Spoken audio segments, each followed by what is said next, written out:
This is our dedication to the commemoration of International Holocaust Remembrance Day. I have with me on the screen right now my dear friend and associate who came in a little early because I still want to introduce him and I have to embarrass him. So, Robert, you're here. In any event, I welcome you all to our International Holocaust Remembrance Day commemoration. Our first event is Remembering Kristallnacht. And we are very, very honored and very, very pleased to have with us Robert Watson, an award-winning author, professor, historian, analyst. He's published 36 books on history and politics, 5 works of fiction, hundreds of scholarly journal articles, book chapters, and reference essays. As an analyst, he's been interviewed thousands of times by media outlets, including CNN, MSNBC, Fox News, USA Today, the New York Times, NPR, and the BBC, Hardball with Chris Matthews, The Daily Show with Jon Stewart. The list goes on and on and on. Robert Watson is a professor of American Studies at Lynn University and a senior fellow at the Florida Joint Center for Citizenship. And so we're very, very honored to have him with us. So now to present Kristallnacht, the truth behind the tragedy, I welcome my friend and associate, Professor Robert Watson. I'll see you after, Robert. Good. Thank you, Avi. And thank you for the kind introduction. And mostly, I guess my bio should say I'm friends with Avi. So I had the pleasure of working with him. So thank you for joining us, everybody, on this important but solemn occasion. I've had the great honor of not only working with Avi in a number of events, but visiting Holocaust museums around the country to discuss Kristallnacht and to help train the staff to record oral histories with survivors from Kristallnacht. So I'm honored to be here today. I subtitled my talk, The Truth Behind the Tragedy, because with Kristallnacht, I find that there's a lot of misinformation that sadly history often gets it wrong. Of course, Kristallnacht means the night of broken glass, or Crystal Night, November 9 and 10 of 1938. And it's named for the shards of glass that covered most cities across Germany. So I want to make 3 points with you today. I don't have a lot of time, so just 3 points. One is it's important to understand Kristallnacht within the larger context of Hitler's plans. Since Hitler rose to power in 1933, he had been gradually testing the world community. What could he get away with? What next steps could he take, and how would the world respond to it? He was itching for one big leap forward in his diabolical plan, and that would come in 1938 with Kristallnacht. Secondly, this horrific event is often presented inaccurately in history. Typically, a line in a textbook or in a newspaper story or a documentary will say it was a spontaneous uprising by a mob. No, far from it, as we'll learn in a moment. And thirdly, it's a turning point in the Holocaust. This is really where Hitler and Reinhard Heydrich and Hermann Göring and Joseph Goebbels take the next steps to the final solution. So the backstory of Kristallnacht begins in August of 1938. Hitler was testing the waters vis-a-vis immigration. He was labeling immigrants as threats to the country, as non-Aryan. He started restricting immigration, tried to arrest and cage immigrants. He started labeling everybody a foreigner. And then what he did was in August of 38, they canceled residence permits for anybody deemed to be foreign. Now, this could be folks who had lived here for 5 years, 10 years, 20 years, their entire lives. On top of that, he labeled German-born Jews as foreign. So even if you were Jewish and you lived your whole life, you were born in Germany, you were labeled as foreign. That was in August of 38. 2 months later, they acted. On October 27th, 1938, roughly 12,000 Polish Jews were rounded up all around Germany and were forcibly taken to train stations where they were forcibly loaded into cattle cars on trains. Now, each person was allowed to bring only one suitcase, and they had virtually no time to plan or to pack. their homes, their possessions, their bank accounts, everything was confiscated by the Nazi Party. Uh, Part of this pogrom, and no other way to look at it than a nationwide pogrom, Hermann Goring saw it as a way that by stealing Jewish homes, bank accounts, assets, businesses, he could load them into Nazi Party coffers. So 12,000 Polish Jews are rounded up and put on the trains and taken toward Poland. One of them was the Greenspan family, Sendel, Riva, and their extended family. Now, they had lived in Germany since 1911. So it was really the home that many of their family members, the only home that many of their family members knew. They were taken to the Polish border. What happens is when they get to the Polish border, everyone is thrown out of the trains out into the open. No shelter, no roof. The Polish government then does not allow 8,000 of the 12,000 in, including the Greenspan family. So they were literally outside facing the elements. Of course, it's late October, it's getting cold. It was particularly rainy, so people were drenched in the rain. They have nothing, they have no food, and this is their plight. Now, while they're there, Sendel and Riva Greenspan sent their son Herschel. They sent him a postcard describing their plight. They said, "We've lost everything. We have no food. We're now homeless, living outside on the Polish border, suffering from the elements. If you have anything, could you please try to get it to us or send it to us?" So they sent a postcard. Herschel, the son, there he is on the left, he was about 17 and he was living in Paris with an uncle. Herschel is slightly unstable. He gets this postcard, and on November 7th, he goes and buys himself a revolver and he buys a box of ammunition. He is bound and determined to exact revenge. When he reads about what happened, he goes to the German embassy in Paris and demands to see the ambassador. The ambassador is not available, so they have a minor diplomat. You see him on the right. His name is Ernst von Roth. Von Roth comes out to see what Herschel Greenspan wants. Greenspan shoots 5 bullets at him, misses 3, 2 hit in von Roth's stomach. Now, this is November 7th. Here's the bitter irony of this. Von Roth was actually secretly, as his letters came to light after the fact, was anti-Nazi, but Herschel Greenspan could not have known that. Von Roth is in critical condition. Hitler, Goebbels, Reinhard Heydrich, Goering, all the top Nazis hear this. They get an idea. This is the moment we've been looking for to take the next steps. The argument was this was not an isolated incident by an unstable young Jewish kid, a teenager, in response to his entire family losing everything they had and being dumped outside on the Polish border. No, what they said is this is a nationwide, if not continental-wide, plot, cabal by the Jewish community to take over Germans. Judaism over Germanism. Now, we need to remember that in German schools from 33 on, they had been teaching that Jesus was a Jew killer. That the Jews killed Jesus, I meant to say.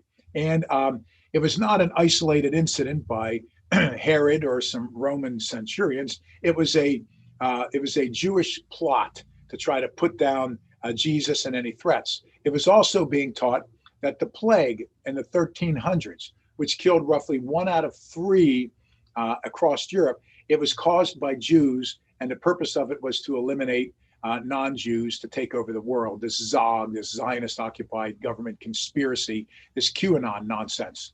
The other thing they had been teaching was blood libel, that Jews wanted to kill good Christians to use their blood in making matzah or in Passover ceremonies. And this dates from the middle 1500s from a monk named Thomas of Monmouth, who blamed Jews for the disappearance of any Christians, saying that they were killing everybody. Therefore, any reprisal against Jews is justified.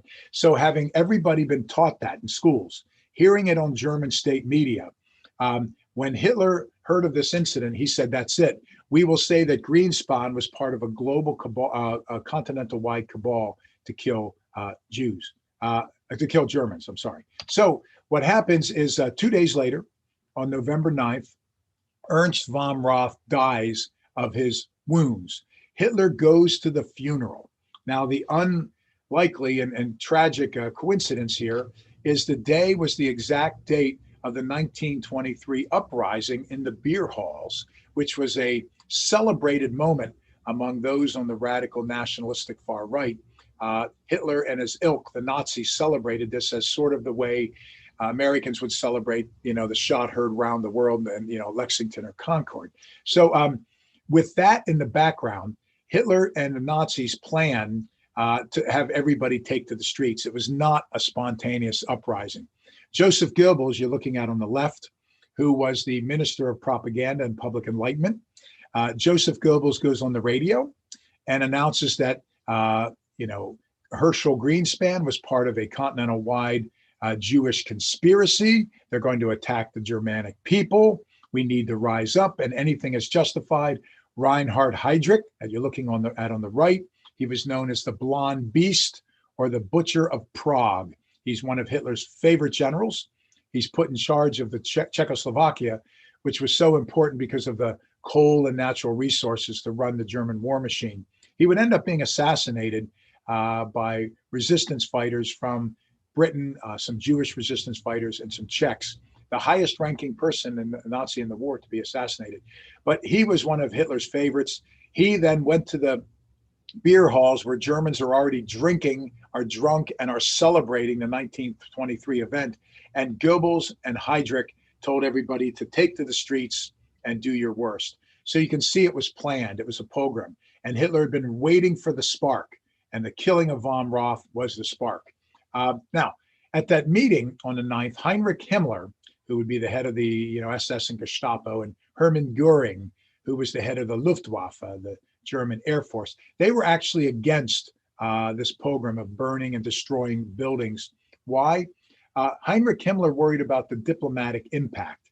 He thought that the world could turn against us because of the graphic images of all this. He didn't have a humanitarian concern about it, of course. He liked what they were doing. He was just worried about the diplomatic bad PR. Hermann Goering didn't want to destroy everything. He wanted to just round up and arrest all the Jews and steal everything. He wanted to use the money, buildings, businesses, and everything for Nazi party coffers. So the orders that came down from Joseph Goebbels and Reinhard Heydrich were to use the most extreme measures necessary. And I put that on the screen for you. Now, correspondingly, as part of this pogrom, is the police were told to stand down and allow SS, SA, jackbooted thugs, as well as drunk citizens to just attack any Jewish establishment, round up and arrest or kill Jews. The fire department was told to stand down and let it burn unless there was an Aryan home or business nearby. Then if it was threatened by the raging fires, only then could the fire departments come in and put it out. So police and fire stood idly by while this devastating event took place. The result, all across the country, not one or two cities, but all across Germany, nearly 300 synagogues were destroyed. Methodically, it might be said.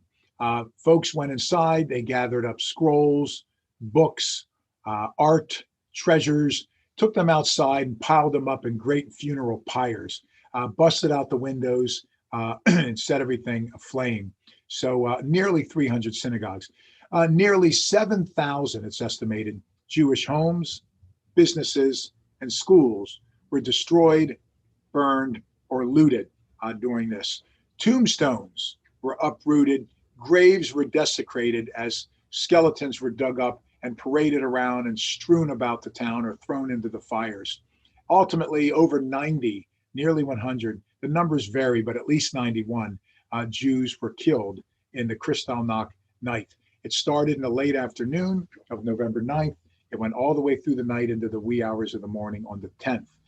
Now, orders were sent down from Reinhard Heydrich to arrest young, healthy Jewish men, not women, not children, not older. And roughly 30,000 young, healthy Jewish men were arrested. They were taken to 3 concentration camps, Buchenwald, Dachau, and Sachsenhausen. And most of them would end up perishing in those 3 atrocious camps. Now, another program follows on the heels of the Kristallnacht nationwide pogrom. This is led by Hermann Goering, who you're looking at right there, the number two Nazi and the Luftwaffe commander, a World War I ace and hero. Goering, as I said a moment ago, opposed Kristallnacht because he didn't want to destroy all the businesses and synagogues. He wanted to use everything for Nazi party coffers. So he finally gets his wish. The Jewish community of Germany, get this, was collectively fined the equivalent of hundreds of millions of dollars, hundreds of millions of Deutschmarks, um, fined for being attacked. So the amount of money. Next, a double whammy. Instead of if you lost your home or your synagogue or your business, instead of getting insurance money, the Nazi Party nationalized German insurance industries and they took all the payments owed to the Jewish community and put them in Nazi Party coffers. So talk about a double whammy. Here's a description from Goering. Hitler then contacts Goering, Reinhard Heydrich, Joseph Goebbels, Heinrich Himmler, and others, announcing the success of Kristallnacht. It served his larger purposes. Now the Nazi Party can take the next steps and monitor the response to the rest of the world. Goring wrote of that meeting, I have received a letter written on the Fuhrer's orders requesting that the Jewish question be now, once and for all, coordinated and solved one way or another. Um, Sadly, as was the case with Hitler's rise to power in 1933, as was the case with the Nuremberg race laws in 1935, which banned Jews from full enfranchisement and citizenship, prohibited Jews from certain occupations, academia, the law, the courts, medicine, and so on, and banned interracial marriages. Hitler was looking at the response by the world community, which was underwhelming in 1933, underwhelming in 1935. During the massive Nazi Party rallies in Nuremberg and elsewhere, he was looking for the response from the world. It was underwhelming yet again. The US did withdraw an ambassador, but most countries had very little to say about this. Hitler read this as a green light. The world will not get in my way. And therefore, after Kristallnacht, the second pogrom of confiscating everything, this is where they planned the next steps in what would ultimately be the Holocaust. The year after Kristallnacht, well over 100,000, maybe 120,000 Jews left Germany. They realized there was no future for Jews in Germany. The legacy of all this, Kristallnacht really put the Jewish community throughout Europe on notice. It put the German people on notice. It's time to pick sides. The Nazi Party intentions were now crystal clear. Maybe it was just a lull in 1935. Maybe it was just some rallies with speeches in intervening years. Now it was clear, and Hitler was taking the next steps. Again, let me reiterate, as is often inaccurately presented, it was not a spontaneous uprising. People were drinking in the beer halls. They were coordinated by radio, by dispatching Nazis across the country to go to beer halls and whip everyone into a frenzy. They were given instructions. Police and fire across the nation were given instructions. This was a coordinated attack, which was the next step in the Holocaust, an orchestrated nationwide pogrom. Greenspan's action was simply the excuse that Hitler had been waiting for. Herschel Greenspan was an insignificant 17-year-old, slightly disturbed teenager. Hitler went to the funeral in order to propagandize it. And again, testing the world's response, I'm sad to say, once again, the world failed and it green-lighted Hitler for the next step. And the proper way, I think, then to understand Kristallnacht is really as a prelude to the final solution itself. I want to thank Avi and his team, Amy and everyone for organizing this event on this important day. I want to thank all of you for attending. And I also want to thank everybody, including Avi, for the privilege, the honor of being here to talk about this event and perhaps try to lay out the truth behind this momentous and tragic affair. Thank you. Thank you, Robert. The honor is ours to have you.